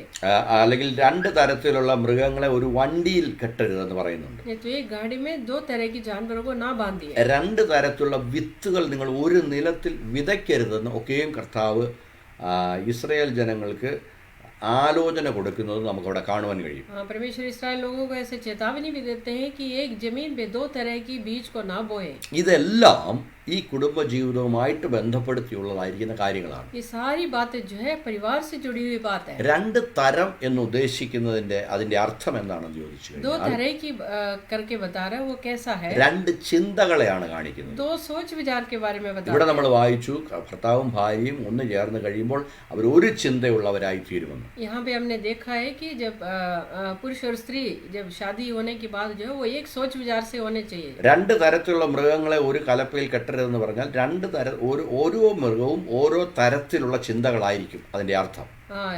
दो जानवरों को अलग अलग जानवरों को ना बांधिए, इकट्ठे ना बांधिए करके बोलने का मतलब है वो दोनों का सोच विचार अलग है। രണ്ട് തരത്തിലുള്ള വിതകൾ എന്ന് പറയുമ്പോൾ അത് രണ്ട് തരത്തിന്റെ ഫലങ്ങൾ വ്യത്യസ്തമായിരിക്കും. दो तरीके का बीज बोला है, वो दोनों का फल जो है अलग अलग हो। അതുകൊണ്ടാണ് കർത്താവ് പറഞ്ഞത് നിങ്ങൾ അങ്ങനെയുള്ള ഒരു കൃഷിയോ അല്ലെ അങ്ങനെയുള്ള കാര്യങ്ങളൊന്നും ചെയ്യരുതെന്ന് പറഞ്ഞതിന് കാരണം അതാണ്. इसलिए परमेश्वर ने कहा था ऐसा कोई खेती बाड़ी या ऐसे कोई चीजों को ना करिए। കാരണം അങ്ങനെ ചെയ്യുന്നതിനകത്തു നിന്നും നമുക്ക് കഴഞ്ചുള്ള ഫലമുള്ള നല്ല ഫ്രൂട്ട്സ്, നല്ല ഫലങ്ങൾ ലഭിക്കുകയില്ല. उसमें से अगर हम ऐसे करेंगे तो उसमें से हमें कोई अच्छा फल नहीं देख सकते हैं। അപ്പോൾ ഭാര്യയും ഭർത്താവും ഒരു കുടുംബജീവിതത്തിൽ ഒരു പുരുഷനും സ്ത്രീയും ഒന്നിക്കുമ്പോൾ അവരെ ഏക മനസ്സുള്ളവരായിരിക്കുന്നില്ല എന്ന് വരികിൽ അവരിൽ കൂടെ ഉണ്ടാകുന്ന തലമുറകൾ സൽസ്വഭാവികളായി അല്ലെങ്കിൽ നല്ല ഫ്രൂട്ട്സുകളായിരിക്കത്തില്ല. वैसे एक परिवार के अंदर एक पुरुष और स्त्री एक प्राण एक मन के साथ सोच विचार के साथ नहीं आगे बढ़ेंगे तो उनसे उत्पन्न होने वाले बच्चे जो है वो उनका भी भविष्य अच्छा नहीं होगा। ഇനി ഏറ്റവും ഖേദകരമായിരിക്കുന്ന ഒരു കാര്യം എന്താണെന്ന് ചോദിച്ചാൽ ചില കണക്കുകൾ പറയുന്നുണ്ട്, ഈ വരുന്ന നാളുകളിൽ കുറച്ച് നാളുകൾ കഴിയുമ്പോൾ ഈ കുടുംബ കോടതികൾ അല്ലെങ്കിൽ ഡിവോഴ്സ് കേസുകളൊക്കെയും കുറയുമെന്ന് പറയുന്നുണ്ട്. हाँ, लेकिन हम आगे सुनने में ऐसा आता है कि आगे जो है ये जो डिवोर्स वगैरह कम हो जाएगा करके। അത് ജനങ്ങൾ വേദപുസ്തകത്തിലേക്ക് മടങ്ങി വരുന്നത് കൊണ്ടാണെന്ന് തെറ്റിദ്ധരിക്കരുത്, അല്ലെങ്കിൽ സത്യത്തെ അറിയുന്നത് കൊണ്ടാണ്, അല്ലെങ്കിൽ അവരുടെ ചിന്ത ഏകചിന്തയാകുന്നത് കൊണ്ടാണ് എന്ന് തെറ്റിദ്ധരിക്കരുത്. लेकिन आप ऐसा मत सोचिए कि लोग परमेश्वर की ओर मुड़ रहे हैं या परमेश्वर के वचन को ज़्यादा पढ़ रहे हैं इस वजह से है। എന്നാൽ അതിനേക്കാൾ ഏറ്റവും പ്രധാനപ്പെട്ട ഒരു വിഷയം ഇപ്പോൾ നടന്നുകൊണ്ടിരിക്കുന്നത് പുരുഷനും സ്ത്രീയും വിവാഹിതരാകുന്നില്ല, അല്ലെങ്കിൽ വിവാഹം കഴിക്കാൻ അവർ താല്പര്യപ്പെടുന്നില്ല എന്നുള്ളതാണ്. आजकल की बहुत दुख की बात यह है कि आजकल के नौजवान लोग जो है या वो एक शादी के बंधन में नहीं बंध रहा। അല്ലെങ്കിൽ കുറച്ചുകൂടെ ഖേദകരമായ മോശമായ ഒരു ചിന്ത എന്താണെന്ന് ചോദിച്ചു കഴിഞ്ഞാൽ സ്റ്റേ ടുഗദർ, അല്ലെങ്കിൽ ഒരുമിച്ച് ജീവിക്കുക, വിവാഹം കഴിക്കാതെ ഒരു പുരുഷനും സ്ത്രീയും ഒരുമിച്ച് ജീവിക്കുക. नहीं तो वो इकट्ठे रहते हैं लेकिन शादी नहीं कर रहा। അങ്ങനെയുള്ള ഒരു തരം താഴ്ന്ന സംസ്കാരത്തിലേക്ക് ജനം മാറിക്കൊണ്ടിരിക്കുകയാണ്. അതുകൊണ്ട് ജീവിക്കുന്ന കുറച്ച് നാൾ താല്പര്യമില്ലെങ്കിൽ അവൻ്റെ വഴിക്ക്, അവളുടെ വഴിക്ക്, അവിടെ കോടതിക്കോ കേസിനോ മീഡിയേറ്റേഴ്സിനോ ആവശ്യം വരുന്നില്ലല്ലോ. हाँ, एक ऐसा नीच जिंदगी जो बिताने के लिए लोग तैयार हो जाते हैं, वो लोग दोनों इकट्ठे रहते हैं। जब इनको दोनों को इच्छा नहीं है इकट्ठे रहने का तो दोनों अपने अपने रास्ते पे चल देते हैं, उसमें कोई बिचवाई करने की लोगों की जरूरत ही नहीं होती। വേറൊരു ദുഃഖകരമായ കാര്യം എന്താണെന്ന് ചോദിച്ചാൽ ഭാര്യ ഭർത്താക്കന്മാരുടെ ജോലികൾ, അവരുടെ സമയങ്ങളിലുള്ളതായിരിക്കുന്ന വ്യത്യസ്തതകൾ, അല്ലെങ്കിൽ ഇരുവരും കണ്ടുമുട്ടുന്ന സമയങ്ങളിലുള്ളതായിരിക്കുന്ന അന്തരങ്ങൾ ഇതുപോലുള്ളതായിരിക്കുന്ന കാര്യങ്ങൾക്ക് കാരണമായി തീരുന്നു. दूसरी दुख की बात है कि दोनों की जो काम जो है एक दूसरे से मिलने के लिए समय नहीं होते हैं, या इस वजह से जो उनको अलग अलग कर देते हैं. വിദേശ രാജ്യങ്ങളിൽ ഇപ്പോൾ വിദേശ രാജ്യങ്ങളിലല്ല ഇന്ത്യയിൽ പോലും ഭാര്യ ജോലിക്ക് പോകുമ്പോൾ ഭർത്താവ് വീട്ടിലും ഭർത്താവ് ജോലിക്ക് പോകുമ്പോൾ ഭാര്യ വീട്ടിലുമൊക്കെയും ഇരിക്കുന്ന ഒരു ഒരു കോൾ സെൻറ്റർ സിസ്റ്റത്തിലേക്ക് നമ്മുടെ ജോലികളും അതുമായിട്ട് ബന്ധപ്പെട്ട കാര്യങ്ങളും ഒക്കെയും മാറിക്കൊണ്ടിരിക്കുകയാണ്. आजकल हम देख सकते हैं कि दोनों के जो आजकल के जो सर्विस जो है, काम जो है, ऐसा हो गया है कि पति जब काम पे जाते हो तो पत्नी घर में होते हैं, या पत्नी जाते हो तो पति घर में होते हैं. ऐसा सिस्टम बन गया है. പല വീടുകളിലെയും കുഞ്ഞുങ്ങൾ ഇംഗ്ലീഷിൽ ഇങ്ങനെ ഒരു പദമാണ് ഉപയോഗിക്കുന്നത്, ലാച്ച് കീ എന്ന് പറയും. എന്ന് പറഞ്ഞാൽ a child with key to her home hanging from her neck എന്നതിൻ്റെ അർത്ഥം. ലാച്ച് കീ എന്ന് പറഞ്ഞാൽ അല്ലെങ്കിൽ ഒരു കുഞ്ഞ് അവിടെ വീട്ടിൻ്റെ താക്കോല് അവിടെ മാലയിൽ കോർത്ത് അവിടെ കഴുത്തിലിട്ടുകൊണ്ട് നടക്കുന്ന ഒരു കുഞ്ഞുങ്ങളായിട്ട് മാറുകയാണ്. എന്ന് പറഞ്ഞാൽ അപ്പനും കാണത്തില്ല അമ്മയും കാണത്തില്ല, വീടിൻ്റെ പൂർണ്ണ കൺട്രോൾ കൊച്ചിൻ്റെ കയ്യിലാണ്. हाँ, इसका मतलब ये है कि पूरे परिवार की जो जिम्मेदारी है बच्चों के ऊपर आ जाता है, क्योंकि माता या पिता कोई भी घर में होते नहीं है. वो खुद अपने सारे काम करने के लिए वो मजबूर हो जाते हैं. അപ്പോൾ കുഞ്ഞുങ്ങൾ കടന്നു വരുമ്പോൾ അവർക്ക് വീട് തുറന്നു പോകണമെങ്കിൽ അവർക്ക് താക്കോൽ കൊടുത്തേ ഒക്കത്തുള്ളൂ. और बच्चे जो घर में आते हैं तो उनको घर खोलने के लिए चाबी की जरूरत होती है. പ്രിപ്പയർഡ് ആൻഡ് കോൾഡ് സ്റ്റോറേജ് ഫുഡുകൾ, हाँ, और बना के रखा है हुआ, पहले से बनाया रखा है हुआ खाना, അതെടുത്ത് കുഞ്ഞുങ്ങൾ ചൂടാക്കി കഴിക്കണം. हाँ, उसको निकाल के गर्म करके खा. അവർ പെരയ്ക്കകത്ത് കയറി കഴിഞ്ഞാൽ അവർ വെളിയിൽ നിന്ന് ലോക്ക് ചെയ്യുന്നു, അകത്തുനിന്ന് ലോക്ക് ചെയ്യുന്നു. वो घर में घुसने के बाद वो अंदर से लॉक ഇനി മാതാവോ പിതാവോ ആരെങ്കിലും ഒരാൾ വരുന്നിടം വരെയും ആ വീട് കുഞ്ഞുങ്ങളുടെ രാജ്യമാണ്. हाँ, वो माता पिता या आने तक वह बच्चों के पास है घर. അവരുടെ ഇഷ്ടത്തിനാണ് അവരതിനകത്ത് ജീവിക്കുന്നത്. वो अपने मर्जी के अनुसार उसके अंदर जी रहा. അത് വലിയ ദൂഷ്യങ്ങളിലേക്ക് തിരിക്കുന്നു. ये बहुत गलत तरीके से उनके भविष्य को लेके जाते हैं. കുഞ്ഞുങ്ങൾ നിരാശകളിൽ പെടുന്നു, बच्चे बड़े निराश हो जाते हैं. വിവിധമായ കാര്യങ്ങളിലാൽ അവർ ബാധിക്കപ്പെടുന്നു. बहुत सारी बातों से वो जुझित हो जाते हैं. സ്നേഹം കിട്ടാതെ പോകുന്നു കുഞ്ഞുങ്ങളിൽ. उनको प्यार नहीं मिलते हैं. അതുകൊണ്ട് അവർക്ക് ഭാവിയെക്കുറിച്ചുള്ള സ്വപ്നങ്ങളില്ലാതെ പോകും. इसलिए उनको भविष्य के बारे में कोई सोच नहीं है उनके अंदर. അങ്ങനെ കുടുംബങ്ങൾ അല്ലെങ്കിൽ തലമുറകൾ അല്ലെങ്കിൽ നമ്മുടെ സമൂഹം ഒക്കെ നശിപ്പിക്കപ്പെടും. इसलिए परिवार या पीढ़ी जो हमारे जो सामूहिक जीवन जो है खराब हो जाते हैं. ഇതിനെല്ലാം അടിസ്ഥാനം എന്താണെന്ന് ചോദിച്ചു കഴിഞ്ഞു. इसके सारी चीज़ों का नींव क्या है? ദൈവത്താൽ എസ്റ്റാബ്ലിഷ് ചെയ്യപ്പെട്ട ഈ കുടുംബം എന്ന ഇൻസ്റ്റിറ്റ്യൂഷനെ അത് എന്താണെന്ന് വ്യക്തമായി മനസ്സിലാകാതിരിക്കുന്ന ദാമ്പത്യ ജീവിതം അല്ലെങ്കിൽ ദമ്പതികൾ ആണ് ഇതിൻ്റെ പ്രധാന കാരണം. इसका खास बात ये है कि परमेश्वर के द्वारा बनाए हुआ इस परिवार को और उसका खासियत क्या है करके नहीं समझने वाले स्त्री या पुरुष या जो शादी किया हुआ लोग. ഇന്ന് ലോകത്തിൽ ദൈവത്തെക്കാളും ഒരു പടി കൂടെ മുകളിൽ മാമോൻ അല്ലെങ്കിൽ പണമാണ് ദൈവമായിട്ട് നിൽക്കുന്നത്. आजकल हम देख सकते हैं कि परमेश्वर से भी ऊपर हम उसको ज़्यादा खासियत देते हैं कि अपने धन को. എന്ന് പറഞ്ഞാൽ പണം എന്ന് ഞാൻ ഉദ്ദേശിച്ചത് ഇവിടെ നമുക്ക് നമ്മുടെ വരുമാനത്തെ അല്ലെങ്കിൽ നമ്മുടെ കുടുംബജീവിതത്തിന് ആവശ്യമായിരിക്കുന്ന പണത്തിനും അപ്പുറം പണം ഉണ്ടാക്കണം എന്നുള്ളതായിരിക്കുന്ന ഒരു ഈഗോ, മറ്റുള്ളവരെ അല്ലെങ്കിൽ എൻ്റെ അടുത്തുള്ള അയൽക്കാരനെ കാണുമ്പോൾ അവനുള്ള സുഖസൗകര്യങ്ങളെ കാണുമ്പോൾ അതിൽ കൂടുതൽ എനിക്ക് വേണം എന്നുള്ള ഈഗോ, അതുകൊണ്ട് അതിൽ കൂടുതൽ പണം ഉണ്ടാക്കണം എന്നുള്ളതായിരിക്കുന്ന ഈഗോ, ഇതൊക്കെയാണ് കുടുംബജീവിതത്തിൻ്റെ ശിഥിലങ്ങൾക്ക് കാരണമായി തീർന്നുകൊണ്ടിരിക്കുന്നത്. पारिवारिक जीवन खत्म या नाश होने का सबसे पहला मुख्य कारण ये है कि पैसे कमाने के लिए हम अपने जीवन को व्यर्थ में कर देते हैं कि ये ज़्यादा पैसे कमाना है, मेरे पड़ोसी से ज़्यादा या मेरे दोस्तों से ज़्यादा या जो भी उनके सामने जो भी दिखता है उनसे ज़्यादा पैसे चाहिए करके एक चिंता. അതുകൊണ്ട് ജീവിതത്തിൻ്റെ വിജയത്തിലേക്കും നേട്ടത്തിലേക്കും ഒക്കെയും പോവുകയാണെന്ന് പറയുന്ന കുടുംബങ്ങൾ, അത് യഥാർത്ഥമായൊരു നേട്ടമല്ല, അതൊരു മരുപ്പച്ചയാണ്. അവർ വിചാരിക്കുന്നത് ഒത്തിരി പണമുണ്ടാക്കിയാൽ നാം വിജയിച്ചു എന്ന് വിചാരിക്കുന്ന അങ്ങനെയുള്ള നേട്ടത്തിലേക്ക് പോകുന്ന കുടുംബങ്ങളൊക്കെയും ആദ്യം ദൈവത്തെ അവർ മറന്നു പോകും. लोग सोचते हैं कि हम बहुत अच्छे अपने भविष्य को अच्छे लेके जा रहे करके सोचते हैं, लेकिन वो अपने परमेश्वर को भूल जाते हैं. അവരുടെ മാക്സിമം ദൈവം ഫ്രെയിം ഇട്ട് ചില്ലുകൂട്ടിനകത്ത് വെച്ചിരിക്കുന്ന അല്ലെങ്കിൽ അതിൻ്റെ മുമ്പിൽ ചുമന്ന ഒരു ലൈറ്റ് കത്തിച്ച് വെച്ചിരിക്കുന്ന ഒരു പടം, അത്രയേ ഉള്ളൂ അവരുടെ ദൈവം.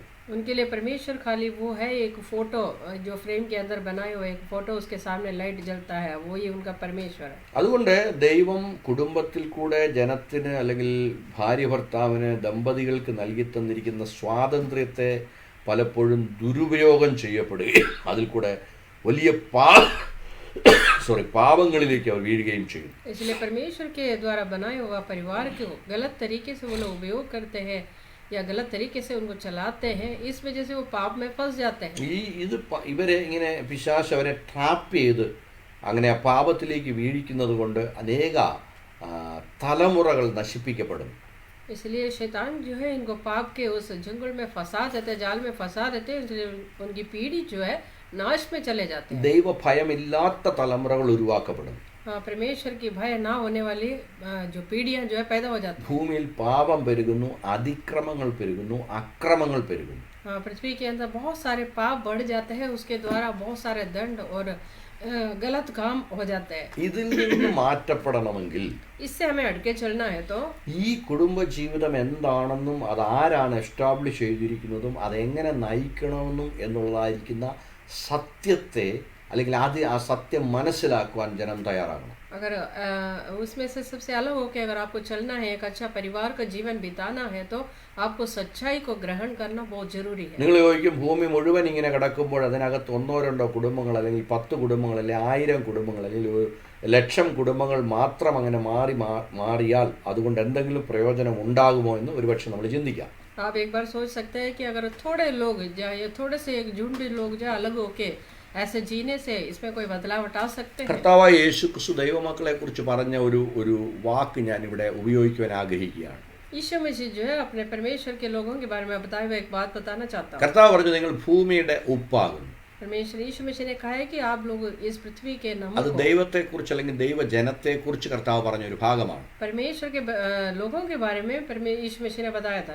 ആ ഉപ്പ് എന്ന് പറയുന്നത് നമ്മൾ 1 കിലോ ഉപ്പിന്റെ ഒരു പാക്കറ്റ് ഭവനത്തിൽ വാങ്ങിച്ചു കൊണ്ടുപോയാലും अगर हम 1 किलो की एक पैकेट नमक के पैकेट अगर घर में लेके जाए तो भी 1 കിലോ കറി വയ്ക്കാൻ അല്ലെങ്കിൽ 1 കിലോയുടെ പച്ചക്കറിയോ അല്ലെങ്കിൽ മാംസാദികളോ ഒക്കെ നമ്മൾ 1 കിലോയുടെ കറി വയ്ക്കുമ്പോൾ ആ 1 കിലോ ഉപ്പും ആ കറിക്കകത്ത് നമ്മൾ ഇടത്തില്ല. हम अगर 1 किलो की कोई भी सब्जी बना रहा है या कोई भी करी बना रहा है तो उसके अंदर ये पूरा एक पैकेट जो है 1 किलो की नमक नहीं डालते. കൂടിപ്പോയാൽ 1 സ്പൂൺ അല്ലെങ്കിൽ 2 സ്പൂൺ മാക്സിമം.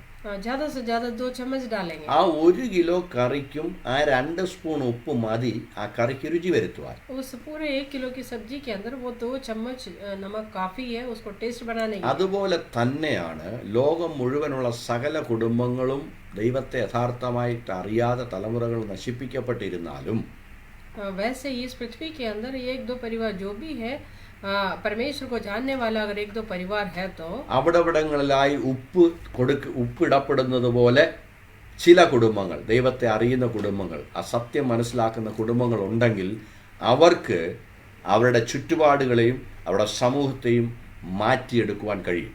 इस पृथ्वी के अंदर बहुत सारे ऐसे परिवार हो कि परमेश्वर को नहीं जानने वाला तो भी उसके बीच में 1-2 परिवार जो परमेश्वर को जानने वाला है तो वो नमक के समान है, 1-2 चम्मच डालने वाला उस सब्जी के समान टेस्ट बना सकते हैं.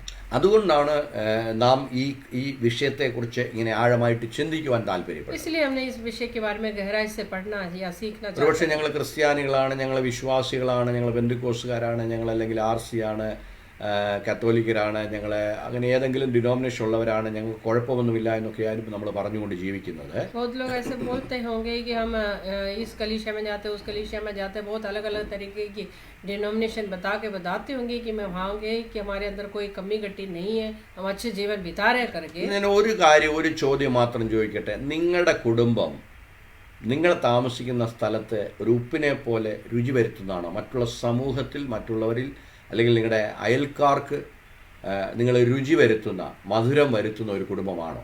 मैं आपसे एक सवाल पूछना चाहता हूँ. आप जहाँ पे हो, जिस जगह में आप रहते हो, वहाँ पे आप अपने आस पड़ोस में अपने लोगों के बीच में एक नमक देने वाली या मीठापन देने वाली एक परिवार है? നമുക്കറിയാം നമ്മുടെ കുടുംബങ്ങളെല്ലാം അണുകുടുംബങ്ങളായിട്ട് മാറിക്കൊണ്ടിരിക്കുകയാണ്. हम देख सकते हैं हमारे परिवार सारे जो छोटे छोटे എൻ്റെ അപ്പാർട്ട്മെന്റിൽ 10 വീടുണ്ടെങ്കിൽ ആ 10 വീട്ടിലുള്ളവരിൽ 9 വീട്ടുകാരെ കുറിച്ചും എനിക്ക് യാതൊരു അറിവുമില്ല. हमारे अपार्टमेंट में भी रहने वाले 10 परिवार है तो उसमें से 9 परिवारों के बारे में हमें कोई पता ही नहीं होता. ഞാൻ വരുന്നു, എൻ്റെ കാർ പാർക്ക് ചെയ്യുന്നു, ഞാൻ എൻ്റെ വീട്ടിലേക്ക് കയറി വരുന്നു, ഞാൻ അതിനകത്ത് കയറി കഴിഞ്ഞാൽ ഡോർ അടയ്ക്കുന്നു, പിന്നെ എനിക്ക് വെളിയിലുള്ള വീടുകളുമായിട്ട് യാതൊരു ബന്ധവുമില്ല. मैं अपने घर में आते हैं, अपने गाड़ी पार्क करके अपने घर में घुसते हैं, उसके बाद बाकी कोई पता ही नहीं है मुझे कौन क्या कर रहा है. എൻ്റെ കുടുംബത്തിനകത്ത് മദ്യപാനമാണ് നടക്കുന്നത്, അല്ലെങ്കിൽ വേറെന്തെങ്കിലും കാര്യങ്ങളാണ് നടക്കുന്നത്, സമാധാനമുണ്ടോ സന്തോഷമുണ്ടോ ഒന്നും മറ്റുള്ളവർക്ക് അറിയത്തില്ല. हमारे घर के अंदर क्या हो रहा है कि क्या हम लोग क्या कर रहे हैं करके दूसरे परिवारों को कोई पता नहीं है. അങ്ങനെ ഒരു കുടുംബം ഉള്ളതായിട്ട് പോലും മറ്റുള്ള അല്ലെങ്കിൽ നിങ്ങൾ താമസിക്കുന്ന അപ്പാർട്ട്മെന്റിലുള്ളവർക്ക് നിങ്ങളെക്കുറിച്ച് അറിയത്തില്ല. आपके बारे में आपके आस पड़ोस में रहने वाले लोग भी नहीं जानते हैं. എങ്കിൽ നാം കർത്താവ് പറഞ്ഞതുപോലെ ലോകത്തിന്റെ ഉപ്പല്ല. अगर ऐसा जीवन आप बिता रहे हैं तो आप ऐसा परिवार नहीं है जैसे परमेश्वर के द्वारा बनाया हुआ उस नमक देने वाले परिवार. അല്ലെങ്കിൽ ദൈവം എസ്റ്റാബ്ലിഷ് ചെയ്തിരിക്കുന്ന കുടുംബ ജീവിതത്തിന്റെ തത്വങ്ങൾ മനസ്സിലാക്കി ജീവിക്കുന്ന ഒരു കുടുംബമല്ല എന്നർത്ഥം. इसका मतलब है कि हम परमेश्वर के द्वारा बनाया हुआ वो परिवार नहीं है. ഹല്ലേലൂയ. അതുകൊണ്ടാണ് നമ്മൾ ഈ കാര്യങ്ങളെക്കുറിച്ച് പ്രത്യേകം ഈ പുതിയ വർഷത്തിൽ ഇങ്ങനെ ദൈവം ഒരു ചിന്ത തരികയും അതിനെ ആഴമായിട്ട് ചിന്തിക്കണമെന്ന് പ്രത്യേകം ഓർക്കുകയും ചെയ്യുന്നത്. इसलिए परमेश्वर ने जब प्रार्थना किया था तो ऐसे एक विषय के बारे में अब लोगों को समझाने के लिए मुझे बताया और मैंने उसके लिए प्रार्थना किया और उसको आपके बीच में बांटना चाहता हूँ. വ്യക്തിപരമായിട്ടല്ല, കുടുംബമായിട്ട് മറ്റുള്ളവർക്ക്, നമ്മുടെ ചുറ്റുപാടുകൾക്ക്, നമ്മുടെ അയൽക്കാർക്ക്, നമ്മുടെ തെരുവിൽ അല്ലെങ്കിൽ നമ്മുടെ സ്ട്രീറ്റിൽ, നമ്മുടെ ജില്ലയിൽ, നമ്മുടെ പഞ്ചായത്തിൽ, നമ്മുടെ സംസ്ഥാനത്ത്, നമ്മുടെ ദേശത്ത് കുടുംബമായി, ഇൻഡിവിജ്വലായിട്ടല്ല, കുടുംബമായി ഭാര്യയും ഭർത്താവും മക്കളും അടങ്ങുന്ന കുടുംബം ഒരു ഉപ്പ് പോലെ രുചി വരുത്തുന്നതായിരിക്കണം എന്നാണ് ദൈവം നമ്മളെക്കുറിച്ച് അല്ലെങ്കിൽ ദൈവമക്കളെക്കുറിച്ച് ദൈവം ആഗ്രഹിക്കുന്നത്. परमेश्वर के बच्चों के लिए परमेश्वर ये चाहता है कि आप जहाँ पे हैं वहाँ पे आप लोगों को आपके उस मोहल्ले के, उस देश के, उस सोसाइटी के लोगों के बीच में एक नमक का परिवार बन जाए. അതുകൊണ്ട് ഈ പിശാചിന്റെ തന്ത്രങ്ങളെ മുഴുവൻ നാം വളരെ പ്രാർത്ഥനാപൂർവം, വളരെ ബുദ്ധിപൂർവം കൈകാര്യം ചെയ്യേണ്ടതായിരിക്കും. इसलिए शैतान के सारे चाल चलनों को आपको बहुत बुद्धि के साथ उसको समझना है. ഹല്ലേലൂയ. അങ്ങനെ സംഭവിക്കുമ്പോൾ മാത്രമേ യഥാർത്ഥ സമാധാനവും സന്തോഷവും ഭവനങ്ങളിൽ ഉണ്ടാകുകയുള്ളൂ. ऐसे होगा तभी आपके परिवार के अंदर सही ढंग का खुशी और आनंद होगा. നമ്മൾ വെളിയിൽ ഇറങ്ങി പോകുമ്പോൾ റെസ്റ്റോറൻറ്റുകളിൽ ഇരിക്കുന്ന കഴിക്കുമ്പോൾ ഉണ്ടാകുന്ന സന്തോഷത്തെക്കുറിച്ചോ, അല്ലെങ്കിൽ നല്ലൊരു പുതിയ വസ്ത്രം ഭാര്യ ഭർത്താവിന് വാങ്ങിച്ചു തരികയോ, ഭർത്താവ് ഭാര്യയ്ക്ക് വാങ്ങിച്ചു തരികയോ, അല്ലെങ്കിൽ കുഞ്ഞുങ്ങൾക്ക് ഏതെങ്കിലും സന്തോഷ ദിവസങ്ങളിൽ ഗിഫ്റ്റ് കൊടുക്കുകയോ ചെയ്യുമ്പോൾ ഭവനത്തിൽ ഉണ്ടാകുന്ന ഒരു ദിവസത്തെ സന്തോഷത്തെക്കുറിച്ചല്ല ഇവിടെ പറഞ്ഞത്. मैं उस खुशी के बारे में नहीं बता रहा हूँ जो एक दिन में जो चलता है, या जब नया कपड़ा ला दिया, या मियाँ बीवी को एक दूसरे को कपड़ा दे दिया, या बच्चों को नया कपड़ा दे दिया, कोई खास दिन कुछ हमने कुछ आनंद मनाया, उस विषय के बारे में नहीं बता रहा हूँ. വേദപുസ്തകം പറയുന്ന ദൈവത്തിന്റെ കുടുംബം എന്ന് പറയുന്നത് ദൈവരാജ്യമാണ്. हाँ, परमेश्वर के पवित्र शास्त्र से बनाया हुआ जो परमेश्वर का जो परिवार जो है परमेश्वर का आनंद राज्य है. ഹല്ലേലൂയ. ആ ദൈവരാജ്യത്തെക്കുറിച്ച് വേദപുസ്തകം പറയുന്ന ഒരു വാക്യം വായിക്കുവാൻ ഞാൻ ആഗ്രഹിക്കുന്നു. റോമാലേഖനം उस आनंद राज्य के, उस स्वर्ग राज्य के बारे में बताया हुआ एक वचन में पढ़ना അതിൻ്റെ चाहता 10-ാം അധ്യായം 17-ാമത്തെ വാക്യത്തിലേക്ക് ഞാൻ നിങ്ങളുടെ ശ്രദ്ധയെ തിരിക്കട്ടെ. हूँ. हालेलुया.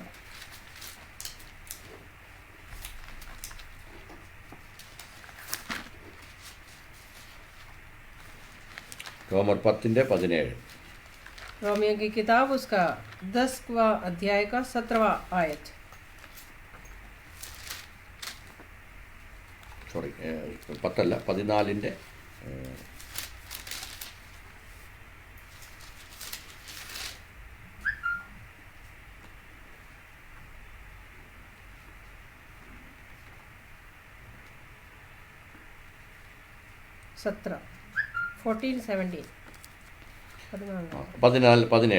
ദൈവരാജ്യം ഭക്ഷണവും പാനീയവുമല്ല, നീതിയും സമാധാനവും പരിശുദ്ധാത്മാവിലെ സന്തോഷവും ആകുന്നു. रोमियो की किताब उसका 14 का 17. क्योंकि परमेश्वर का राज्य खाना पीना नहीं पर जो धर्म और मिलाप और आनंद है. നീതിയും സമാധാനവും പരിശുദ്ധാത്മാവിൽ സന്തോഷവുമുള്ള ഒരു കുടുംബത്തെക്കുറിച്ചാണ് നമ്മൾ പഠിക്കാൻ പോകുന്നത്. आमीन. धर्म और मिलाप और पवित्र आत्मा में आनंद, ऐसा एक परिवार के बारे में हम पढ़ने जा रहे हैं. അതിൻ്റെ ഏറ്റവും ആധികാരികപരമായിരിക്കുന്ന ഒരു കാര്യം എന്താണെന്ന് ചോദിച്ചു കഴിഞ്ഞാൽ, പൂർണ്ണ ഹൃദയത്തോടുകൂടെ നാം ദൈവത്തെ സ്നേഹിക്കുവാൻ പഠിക്കണം. उस परिवार के अंदर हमें खास बात ये चिंता होना चाहिए कि परमेश्वर को पूरे मन से प्रेम करना है. ദൈവത്തെ സ്നേഹിക്കുന്ന ഒരു മനുഷ്യന് മാത്രമേ സഹജീവികളോട് സ്നേഹം കാണിക്കുവാൻ കഴിയത്തുള്ളൂ. जो परमेश्वर से प्रेम करने वाला व्यक्ति ही दूसरे लोगों को भी प्रेम कर सकते हैं. നാം ദൈവത്തെ സ്നേഹിക്കുമ്പോൾ, നാം സ്നേഹിക്കുന്നതിന് മുമ്പേ ദൈവം നമ്മളെ സ്നേഹിച്ചു എങ്കിലും നാം ദൈവത്തെ സ്നേഹിക്കുമ്പോൾ അതിലധികമായി ദൈവം നമ്മെ സ്നേഹിക്കുവാൻ ഇടയാവും. हाँ, परमेश्वर हम उनसे प्यार करने से पहले ही हमें प्रेम दिखाया है, लेकिन हम उनको प्रेम करेंगे तो परमेश्वर और हमसे प्रेम करेगा. ആ ദൈവസ്നേഹം നമ്മുടെ ഉള്ളിൽ ഉണ്ടാകുമ്പോൾ वो परमेश्वर की प्रेम हमारे अंदर जब जगते हैं, നമ്മുടെ സഹജീവികളെയും നമ്മൾ അതുപോലെ സ്നേഹിക്കുവാൻ ഇടയാവും. हम अपने साथ के जो होने वाले लोगों को या हमारे परिवार के लोगों को या हमारे सोसाइटी के लोगों को प्यार करने लगे. യേശു പറഞ്ഞു, നിന്നെപ്പോലെ തന്നെ നിന്റെ കൂട്ടുകാരനെയും അല്ലെങ്കിൽ അയൽക്കാരനെയും സ്നേഹിക്കണം. यीशु मसीह ने कहा है कि तुम अपने समान अपने पड़ोसी से भी प्रेम करो. എൻ്റെ ആദ്യത്തെ അയൽക്കാരൻ അല്ലെങ്കിൽ എൻ്റെ ആദ്യത്തെ കൂട്ടുകാരൻ എന്ന് പറയുന്നത് എൻ്റെ ഭാര്യയാണ്. मेरा सबसे पहला जो मेरा पड़ोसी वो है मेरी जो साथी है. എൻ്റെ ഭാര്യയ്ക്ക് ഭർത്താവും ഭർത്താവിന് ഭാര്യയും, അതാണ് ആദ്യത്തെ കൂട്ടുകാരൻ അല്ലെങ്കിൽ കൂട്ടുകാരി. पति को पत्नी या पत्नी को पति, ये है उनके सबसे पहला पड़ोसी. അവിടെ എങ്ങനെയാണോ ദൈവത്തെ സ്നേഹിക്കുന്നത് അതുപോലുള്ള ഒരു സ്നേഹപ്രകടനം ഉണ്ടെങ്കിൽ മാത്രമേ ദൈവം ആഗ്രഹിക്കുന്ന നിലകളിൽ ദൈവരാജ്യം ആ ഭവനത്തിൻ്റെ ഉള്ളിൽ തുറക്കുകയുള്ളൂ അല്ലെങ്കിൽ തുടങ്ങുകയുള്ളൂ. उनके बीच में जो प्रेम शुरू होते हैं वो अगर परमेश्वर के द्वारा बनाया हुआ, उनसे भय माना हुआ अच्छा प्रेम है तो वहाँ पे एक आनंद का जीवन शुरू हो जाता है. ആ സ്നേഹം വെളിപ്പെടുമ്പോൾ उस प्रेम जब प्रकट होगा നമ്മുടെ ഭവനങ്ങളിലേക്ക് നമ്മുടെ ചുറ്റുപാടുള്ളവർ അല്ലെങ്കിൽ യഥാർത്ഥ നമ്മുടെ അയൽക്കാരെ ആകർഷിക്കപ്പെടുവാനിടയാവും.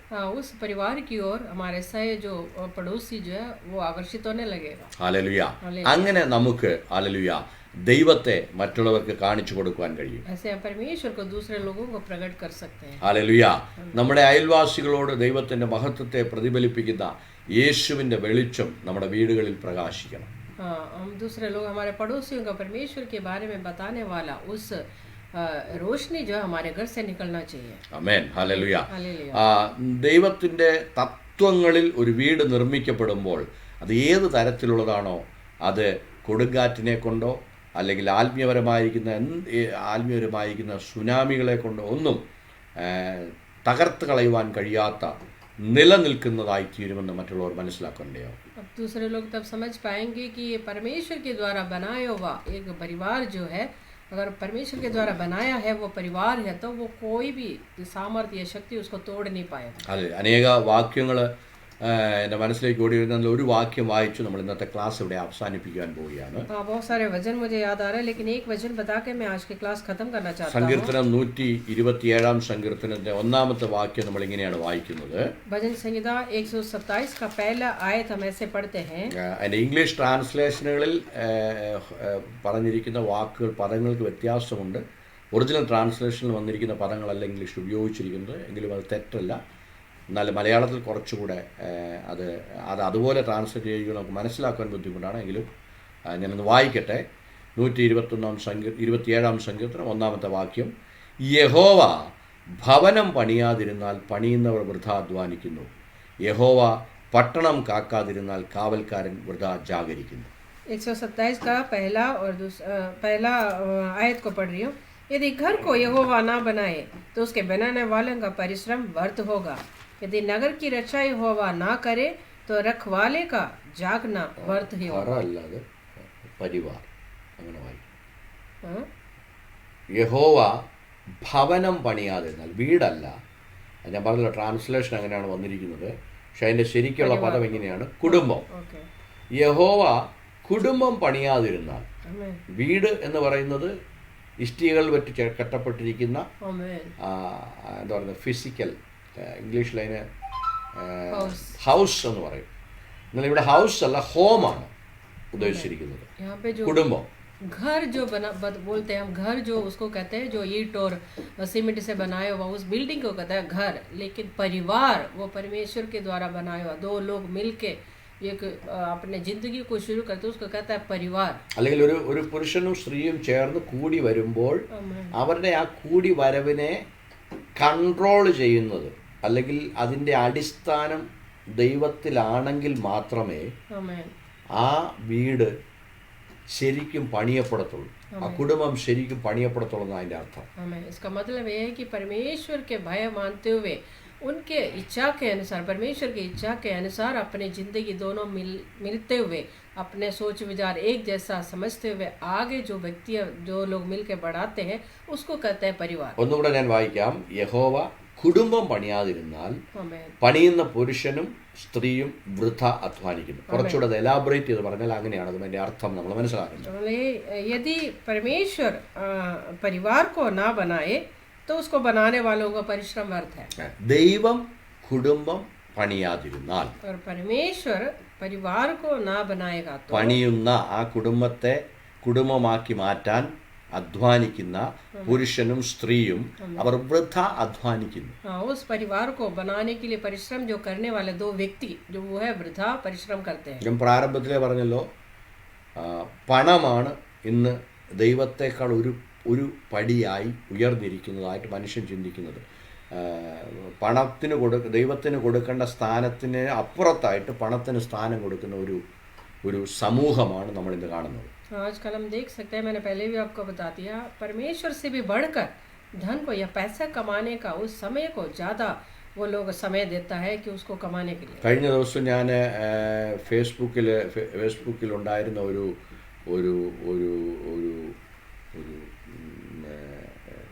ഒരു ഒരു ഒരു സ്ത്രീ ഒരു ഒരു ഒരു സ്ത്രീയുടെ ഒരു സ്റ്റേറ്റ്മെൻറ്റ് ഞാനിങ്ങനെ വായിക്കാനിടയായി, അവർ എഴുതിയിരിക്കുന്ന കാര്യങ്ങൾ വായിക്കാനിടയായി.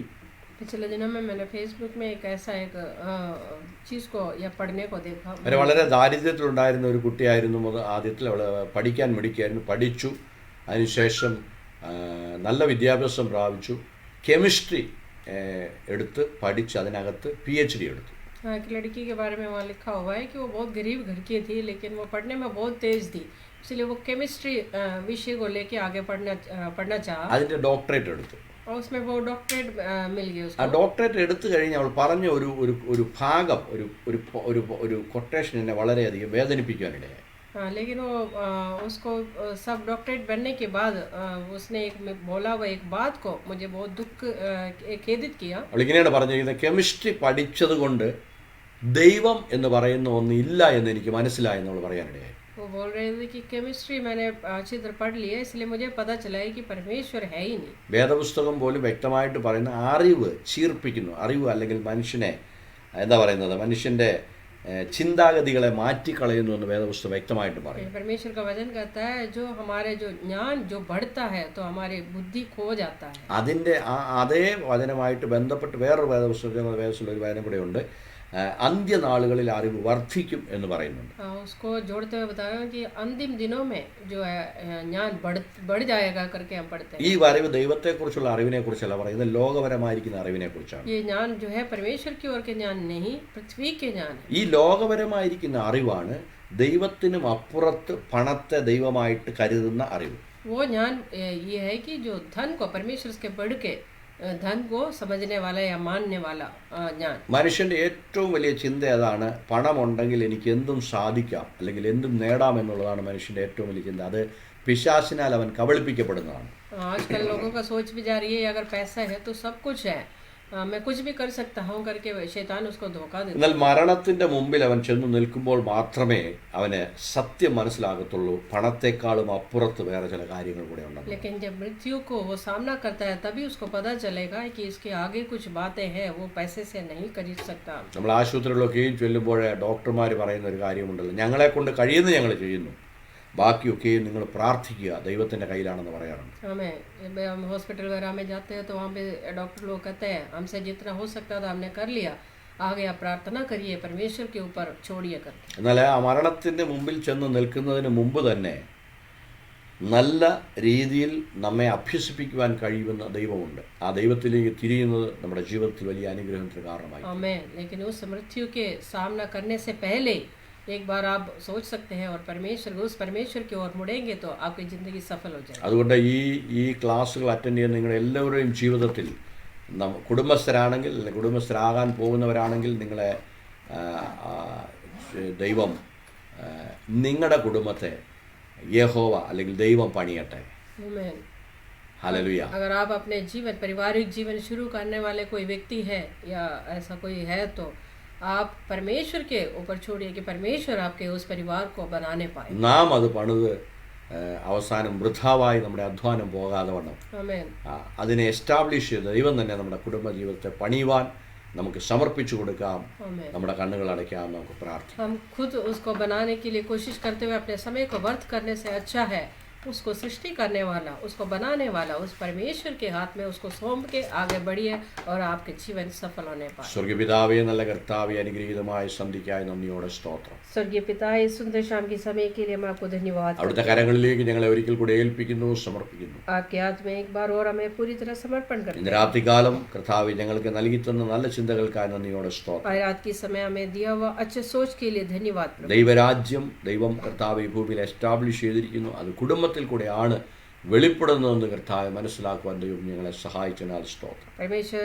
आपके राज्य जो है इस पृथ्वी में हमने प्रकट किया हुआ है वो परिवार की ओर से प्रकट होते करके हमने सीखा है। കർത്താവെ, ആ കുടുംബജീവിതത്തിൽ നീതിയും സമാധാനവും പരിശുദ്ധാത്മാവുള്ള സന്തോഷവും അനുഭവിച്ചറിയുവാൻ ഈ ക്ലാസ്സുകളെ അറ്റൻഡ് ചെയ്യുന്ന ഓരോരുത്തരെയും ദൈവം സഹായിക്കണമെന്ന് ഞങ്ങൾ പ്രാർത്ഥിക്കുന്നു. परमेश्वर उस परिवार के अंदर धर्म मिलाप और पवित्र आत्मा की ओर से मिलने वाला वो आनंद और खुशी होने के लिए हम प्रार्थना करते हैं। ഇതുവരെ അവരെങ്ങനെയായിരുന്നു നല്ല കർത്താവെ, ഈ ക്ലാസ്സുകൾ പഠിക്കുമ്പോൾ അതിലുള്ള മർമ്മങ്ങൾ മനസ്സിലാക്കി ഒന്നുകൂടെ തങ്ങളുടെ കുടുംബജീവിതത്തെ പുതുക്കി പണിയുവാൻ, സ്നേഹത്തോടെ പണിയുവാൻ, സമാധാനത്തോടെ പണിയുവാൻ, ഭൂമിയുടെ ഉപ്പായി തങ്ങളുടെ കുടുംബത്തെ മാറ്റുവാൻ കുടുംബങ്ങളെയും വ്യക്തികളെയും ദൈവം സഹായിക്കണമെന്ന് ഞങ്ങൾ പ്രാർത്ഥിക്കുന്നു. परमेश्वर अभी तक जो भी है वैसे प्रभु उस जीवन को आगे जो है परमेश्वर की इच्छा के अनुसार एक अच्छा सा परिवार बनाते हुए इस पृथ्वी के नमक बनते हुए दूसरों के लिए एक खुशी का परिवार दिखाते हुए आगे बढ़ने के लिए सहायता करें। അവിടുത്തെ കരങ്ങളിലേക്ക് ഏൽപ്പിക്കുന്നു കർത്താവ്. പ്രാർത്ഥനകളാൽ സ്തോത്രം ചെയ്യുന്നു. आपके हाथ में समर्पण करते हैं, आपने हमारी प्रार्थनाओं को सुन लिया इसलिए धन्यवाद। ക്രിസ്തുയേശുവിന്റെ നാമത്തിൽ ചോദിക്കുന്നു, കൃപ തോന്നണമേ ശ്രീ നല്ല പിതാവേ. यीशु मसीह के नाम से हमने प्रार्थना मांगा है, सुनो और कबूल करिए हमारे स्वर्गीय पिता। ഒന്നുകൂടെ ഞാൻ ഓർപ്പിക്കട്ടെ, നിങ്ങൾ ദയവ് ചെയ്ത് മറ്റുള്ള കുടുംബങ്ങളിൽ നിങ്ങൾക്കറിയാവുന്ന കൂട്ടുകാരെ, കുടുംബസ്ഥരെ ആയിട്ടുള്ളവർക്കൊക്കെയും നിങ്ങളെ ലിങ്കുകൾ ഫോർവേഡ് ചെയ്യുക. മാത്രമല്ല നിങ്ങൾ യൂട്യൂബ് സബ്സ്ക്രൈബ് ചെയ്യുക. അത് ഓരോ ആഴ്ചയിലും ഇത് നമ്മൾ യൂട്യൂബിൽ അപ്ലോഡ് ചെയ്യുമ്പോൾ തന്നെ നിങ്ങൾ അവർക്ക് ഫോർവേഡ് ചെയ്യണമെന്ന് പ്രത്യേകം ഓർപ്പിക്കുന്നു. ഇന്നല്ലെങ്കിൽ നാളെ ഈ ക്ലാസ്സുകൾ അവരുടെ ജീവിതത്തിൽ അവരുടെ കുടുംബത്തിന് വലിയ ആശ്വാസമായി തീരുമെന്ന് ഞാൻ പൂർണ്ണമായും വിശ്വസിക്കുന്നു. ദൈവം നമ്മളെല്ലാവരെയും അനുഗ്രഹിക്കട്ടെ. आमीन। मैं आपको एक बार और बताना चाहता हूँ, ये भी जो भी है परिवार के बारे में जो आपको मैं समझा रहा हूँ दूसरों को बताइए। आज नहीं तो कल हर एक परिवार के अंदर एक बदलावट आएगा, इसलिए आप ऐसा करते रहिए। मैं आप सबको परमेश्वर आशीष करें। आमीन। हालेलुया।